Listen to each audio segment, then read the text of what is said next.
नमस्कार, जय हिंद प्यारे साथियों। स्वागत है आप सभी का आपके अपने YouTube चैनल अमन स्टडी पॉइंट में। साथियों, हाजिर हैं एक और सीटेट वीडियो के साथ जिसमें CDP के व्यक्तित्व टॉपिक के प्रश्नों को देखेंगे। पहले पार्ट में हम लोग 30 प्रश्न देख चुके थे। आज सेकेंड पार्ट में 30 प्रश्नों को हम लोग देखने वाले हैं। तो चलिए शुरू करते हैं वीडियो को, और वीडियो में पूरे अंत तक बने रहिएगा।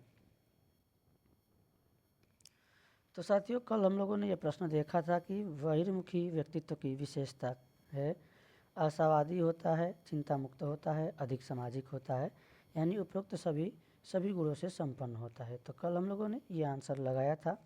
अब आज हम यहाँ से प्रश्नों को देखेंगे। तो आज का प्रश्न है कि निम्न बीमाओं में से किस पर वह व्यक्ति उच्च प्राप्तांक प्राप्त करेगा जो बहुत हंसमुख हो तथा सामाजिक हो? आक्रामकता, बुद्धि, अंतर्मुखता या फिर बहिर्मुखता। तो यहाँ पर इस प्रश्न का सही जवाब हो जाएगा ऑप्शन 4 के साथ आंसर लगा देंगे। चलेंगे अगले प्रश्न की ओर। अगला प्रश्न साथियों की बाल्यावस्था में बालक के व्यक्तित्व की प्रमुख विशेषता क्या होती है? अंतर्मुखी व्यक्तित्व, व्यक्तित्व की अनुपस्थिति, उभय पक्षीय व्यक्तित्व या फिर बहिर्मुखी व्यक्तित्व। तो सही जवाब होगा ऑप्शन 4। बाल्यावस्था में बालक के व्यक्तित्व की जो प्रमुख विशेषता होती है वह बहिर्मुखी व्यक्तित्व वाली होती है। चलेंगे साथियों अगले प्रश्न की ओर देखेंगे अगले प्रश्न को।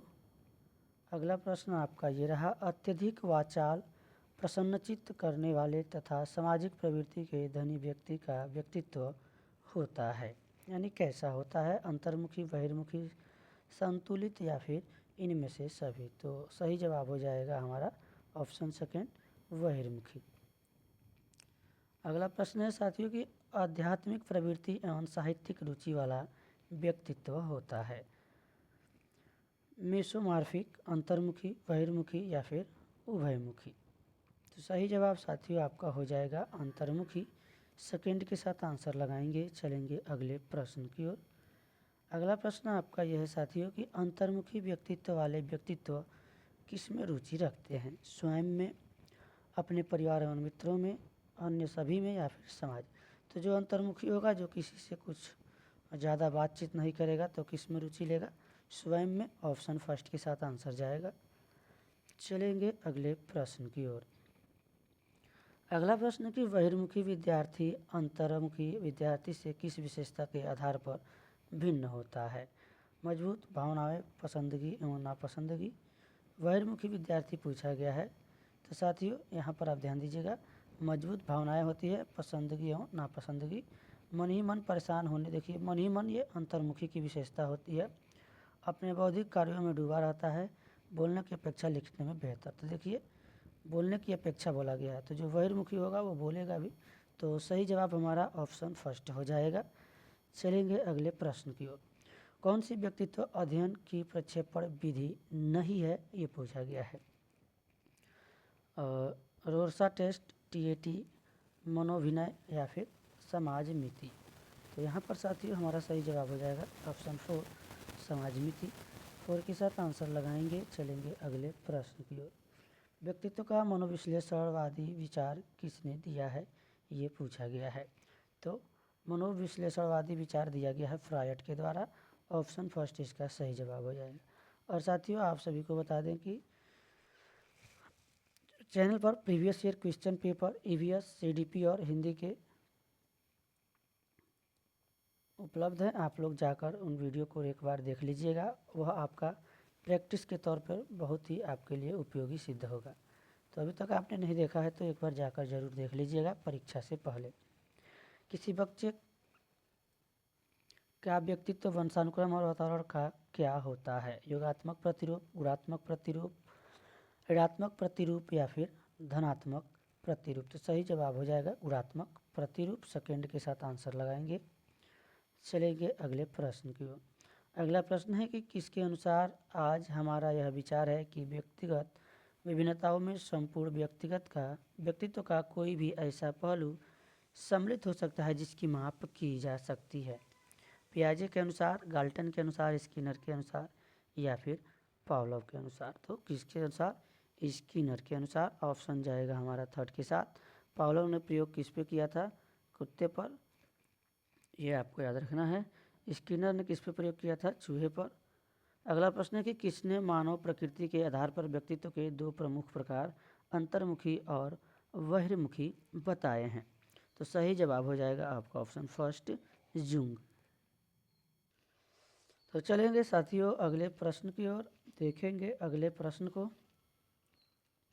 अगला प्रश्न आपका ये रहा कि फ्रायड की व्यक्तित्व अध्ययन विधि कहलाती है वस्तुनिष्ठ विधि, समाजमिति विधि। अभी हम लोगों ने ऊपर यह प्रश्न देखा है कि मनोविश्लेषणात्मक विधि किसने दिया है? तो फ्रायड ने।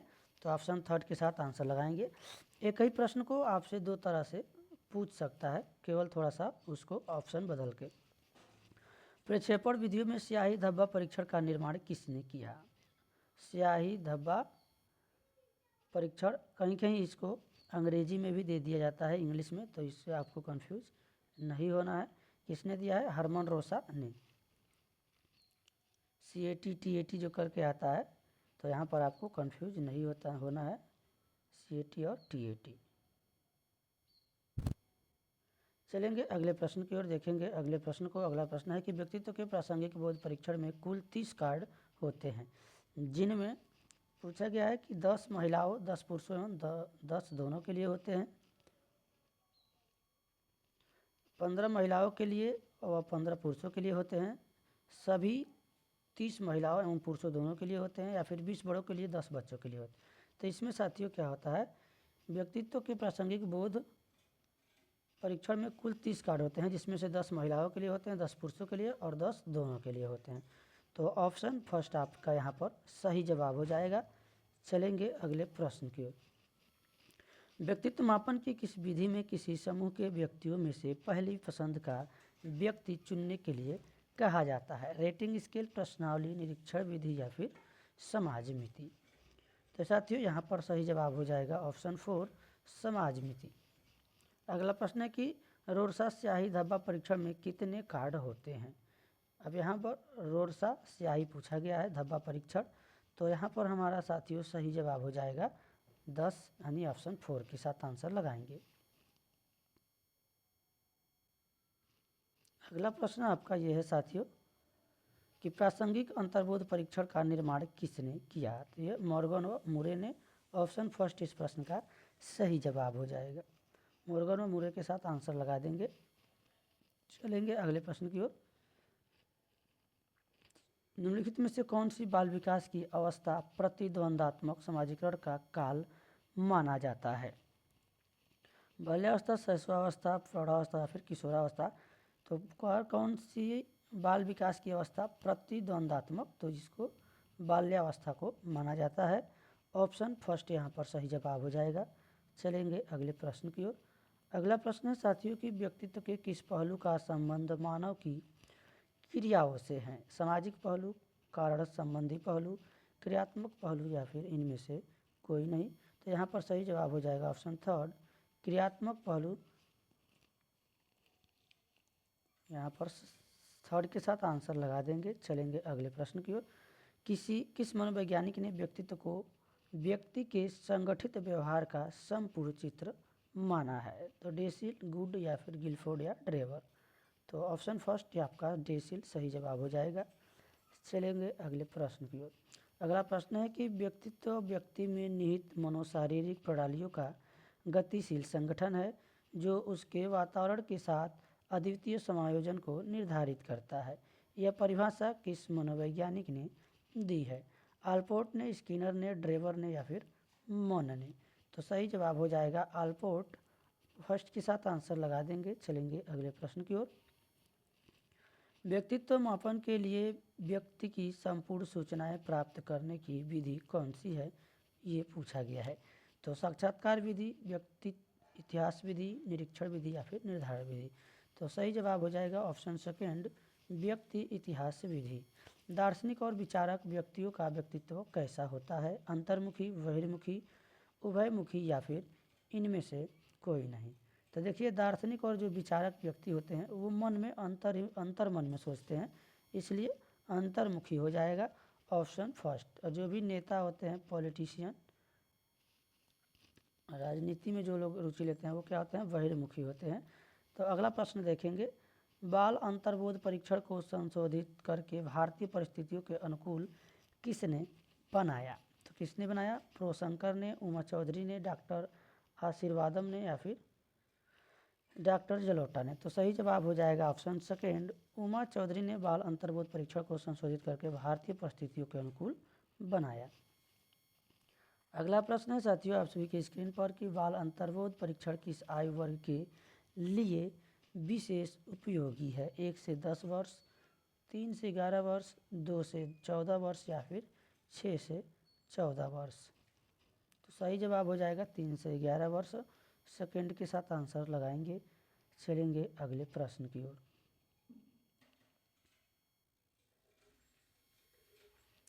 अगला प्रश्न साथियों कि सैडल ने व्यक्तित्व का कौन सा प्रकार नहीं बताया है? गोलाकृति, वृत्ताकृति, आयताकृति या फिर लंबाकृति। तो कौन सा नहीं बताया है ये पूछा गया है। तो वृत्ताकृति नहीं बताया है, गोलाकृति बताया है, आयताकृति बताया है और लंबाकृति। तो सेकेंड के साथ आंसर लगाएंगे। सेल्डन के अनुसार व्यक्तित्व का प्रकार इसमें वृत्ताकृति नहीं है। कौन सा परीक्षण केवल शिक्षित लोगों के लिए उपयोगी है? खेल व नाटक, बाल अंतर्बोध, रोरसा, स्याही धब्बा या फिर वाक्य या कहानी पूर्ति। तो साथियों यहाँ पर सही जवाब हो जाएगा वाक्य या कहानी पूर्ति। यह परीक्षण केवल शिक्षित लोगों के लिए उपयोगी है। तो 4 के साथ आंसर लगाएंगे। चलेंगे अगले प्रश्न की ओर। रोरसा स्याही धब्बा परीक्षण का निर्माण हरमन रोसा ने कब किया ये पूछा गया। यही प्रश्न आपसे ऐसे भी पूछा जा सकता है। यहाँ से आप 2 प्रश्न बना सकते हैं। रोरसा स्याही धब्बा परीक्षण का निर्माण किसने किया या फिर किसके द्वारा किया गया? तो हरमन रोसा के द्वारा। इनके नाम में भी रोरसा है, परीक्षण में भी, और इनका नाम यहाँ पर देख लेंगे। जो इन्होंने परीक्षण किया है उसमें भी रोरसा है और इनके नाम में भी रोरसा है, तो कंफ्यूज नहीं होगा। तो कब किया है इन्होंने? 1925। ऑप्शन थर्ड इसका सही जवाब हो जाएगा। चलेंगे अगले प्रश्न की ओर। तो अगला प्रश्न है साथियों आपके स्क्रीन पर, सर्वाधिक प्रयोग किया जाने वाला व्यक्तित्व परीक्षण कौन सा है? रोरसा परीक्षण, प्रसंगात्मक बोध या फिर बाल प्रसंगात्मक बोध या फिर समाज मिति। तो यहाँ पर सही जवाब हो जाएगा रोरसा परीक्षण, जिसको किसने दिया है? हरमन रोसा ने। कब दिया है? 1925 में। ये आपको याद रखना है। तो साथियों आज का आखिरी प्रश्न है आप सभी के स्क्रीन पर। बाकी के प्रश्न हम लोग नेक्स्ट पार्ट यानी अगले वीडियो में देखेंगे।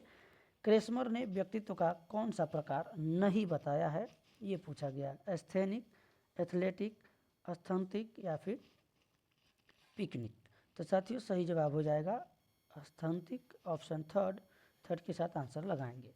तो साथियों आज की वीडियो में बस इतना ही। अगर आप सभी को लगता है कि हमने थोड़ा भी आपके लिए कुछ प्रयास किया है तो एक बार वीडियो को लाइक और शेयर कर दीजिएगा। और चैनल पर पहली बार हैं तो चैनल को सब्सक्राइब करके बेल नोटिफिकेशन आइकन प्रेस कर दीजिएगा ताकि सभी नोटिफिकेशन आप सभी तक पहुंच सके।